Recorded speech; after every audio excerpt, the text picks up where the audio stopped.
Obrolan mendunia, saluran khusus bincang-bincang dari kliksaja.id. Bukan obrolan biasa, tapi mampu merubah wawasan dunia.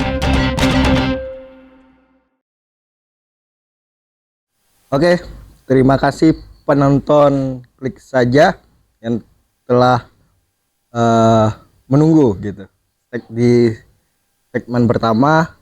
Terus telah usai, kita lanjutkan untuk ke segmen kedua. Nah, di segmen kedua ini kita akan mengenal lebih dalam sampah itu sebenarnya seperti apa sih. Ini Bang, masyarakat ini kan menilai sampah itu ya sampah gitu. Sebenarnya arti dari sampah, terus kategori sampah itu seperti apa sih Bang? Tolong diberikan edukasi kepada masyarakat. Jadi sampah ini adalah sisa akhir dari konsumsi kita manusia. Jadi bisa berupa organik, anorganik, bisa berupa dari pakaian, ya, apa yang kita pakai ya, kostum, residu juga. Atau jadi ada empat jenis sampah yang kita jadikan yang namanya sampah ya. Nah, sebenarnya sampah ini sebenarnya semua bermanfaat, nggak ada yang bermanfaat semuanya. Jadi solusinya memang harus adanya pemilahan dan pengolahan. Nah, masyarakat kan menganggap selama ini ya sampah. Sampah itu bau, sampah itu jijik, ya, nggak bisa dimanfaatin lagi. Nah, sebenarnya kalau bagi kami komunitas, semua sampah itu bermanfaat, bisa dijadikan produk sehingga ini bisa menjadi bermanfaat semua. Nah, seperti itu. Abang kan penggiat lingkungan nih Ya. dalam artian sering beraktivitas pengolahan terhadap sampah Ya. di Pangkal Pinang sendiri. Sampah mana yang sering ditemuin gitu? Ya. Sampah rumah tangga atau Ya. pabrik dari limbah, Ya. gitu. Ya. Atau perkantoran atau perhotelan gitu. Ya. Sampah yang banyak kita temuin memang dominan organik ya, sampah makanan. Yang kedua itu sampah anorganik berupa plastik ya. Jadi segala jenis plastik ya, baik dari botol, gelas, plastik kresek, dan plastik yang sebagainya lah, yang jenis plastik. Yang ketiga itu residu salah satunya pampers, dan ada juga kayak kayu, limbah kayu, styrofoam gitu kan, yang dari pasar juga kan, yang dari pabrik juga, limbah domestik mereka salah satu kan. Nah, seperti itu yang kita jumpain yang ada di TPA. Aku nih sering nih belanja di pasar pagi misalnya. Nah, pedagang kan ngasih kresek gitu. Ya. Nah, sebenarnya apa sih solusi pengganti dari kresek ini gitu? Ya. Biar nggak jadi sampah yang menumpuk gitu. Ya.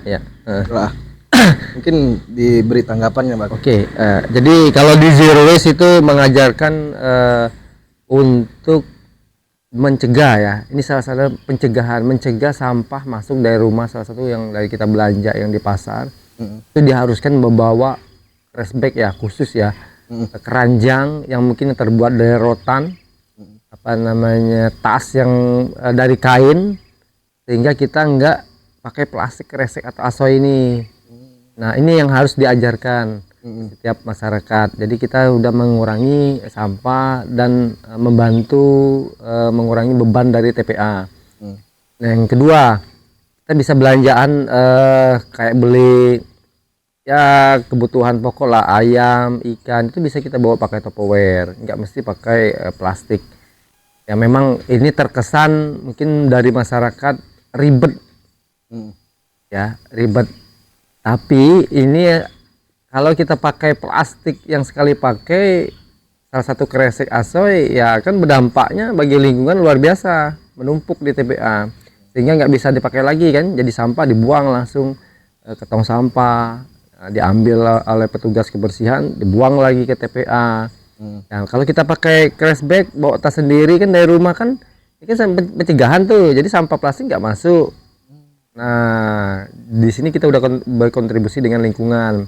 Nah, ini salah satu metode cegah dari zero waste itu sendiri. Nah, seperti itu. Berarti langkahnya itu menggunakan trash bag. Ya, respect ya, tas sendiri. Trash bag itu yang ibaratnya bisa tahan lama lah. Ya, tahan lama, bisa dipakai berulang-ulang gitu. Nah, lanjut ke pertanyaan berikutnya, Bang. Yang menjadi keresahan. Ada nggak sih sampah itu yang tidak menjadi nilai ekonomis, bukan nilai ekonomis sih, yang tidak bisa diolah? Ya. Dari pengamatan Abang sendiri. Sebenarnya semua sampah bisa diolah. Cuman yang jadi PR saat ini yang ada di TPA ini ya jenis sampah organik nggak terolah, anorganik plastik nggak terolah, residu pun nggak terolah. Nah, ini jadi PR. Nah, cuman kalau kita sih kalau untuk di komunitas sih organik dan anorganik itu kita olah. Kita olah jadi produk seperti yang ada di belakang ini kan. Nah, kalau memang residu salah satu untuk Pampers memang susah. Karena butuh terurai itu 500 tahun baru terurai oleh tanah ya. Nah, ini jadi PR kita bersama nih. Untuk masalah sampah residu Pampers ini salah satunya. Nah, seperti itu. Masyarakat itu sebenarnya bisa nggak secara pribadi itu mengolah sampah di rumahnya gitu? Ya. Mungkin bisa dijelasin, Bang. Ya. Jadi kalau untuk pengolahan sampah sebenarnya yang jadi PR kita itu ya pengolahannya. Ya pengolahan. Memang kalau kita lihat sih dari survei kita untuk pengolahan sampah ini baik di skala KSM maupun di TPA itu sangat-sangat minim ya. Belum maksimal. Nah, ini yang harus kita tingkatin lagi untuk pengolahan secara maksimal sehingga berkelanjutan dan menjadi ekonomi sirkuler. Ya, yang membawa dampak positif ya bagi kita semua. Nah, untuk program ke masyarakat bener bisa sebenarnya. Kalau dari program untuk zero waste itu cegah pilah olah itu bisa. Kembali lagi kita membentuk masyarakat, mindset paradigma masyarakat untuk merubah gaya hidup lifestyle. Zero waste ini sangat penting dari rumah. Kita mulai dari rumah untuk cegah pilah olah ini sehingga sampah ini tidak menumpuk di TPA. Kita membantu pemerintah dalam hal ini untuk mengatasi masalah sampah. Kembali lagi perda dan regulasi itu memang harus ada dan harus tegas dan jelas gitu kan kalau untuk perdanya yang ada di Pangkal Pinang. Nah, saat ini ya perdanya yang nggak berjalan terkait perda nih. ya. Tapi kita tahan dulu, kita akhiri untuk segmen kedua yang penyentilan Abang tadi. Kita lanjut ke segmen 3 terkait regulasi Ya. pemerintah gitu. Ya. Nah, menarik nih Bang, ada sepatu boot, Ya. ada topi. Ya. Ini sebenarnya apa sih Bang? Apa ini pot atau gimana tuh Bang? Ya. Jadi komunitas kreasi pemuda Pangkal Pinang ini membuat terobosan produk-produk dari beberapa limbah. Salah satu limbah pakaian ya. Ini salah satu limbah topi. Ini limbah baju dan ini limbah sepatu. Dan banyak lagi nih limbah kain-kain yang lain. Kita bikin terobosan sehingga ini memberikan manfaat ya. Berkreasi untuk bumi ya, berkontribusi sedikit untuk bumi sehingga enggak kita buang ke TPA, enggak menjadi sampah, jadi menjadi sebuah inovasi ya, inovasi kreativitas anak-anak Pangkal Pinang untuk mendaur ulang sampah yang kita pakai dalam keseharian. Nah, sehingga kan ini bisa menjual dan bermanfaat bagi kita semua lah dan bagi lingkungan. Nah, seperti itu. Oke. Masyarakat Pangkal Pinang kalau pengen beli produk seni nih, Ya, ini kan maksudnya produk seni. ya, Jadi ada nilai jualnya gitu, nilai pasti. estetika. Ya, ya, ya. Kalau seni kan menilai dari estetika. Ya. Estetika, ya. Di mana sih Bang bisa belinya gitu? Ya. Jadi Pondok Kreasi, Pondok Komunitas Kreasi Pemuda Pangkal Pinang menerima semua orderan pesanan.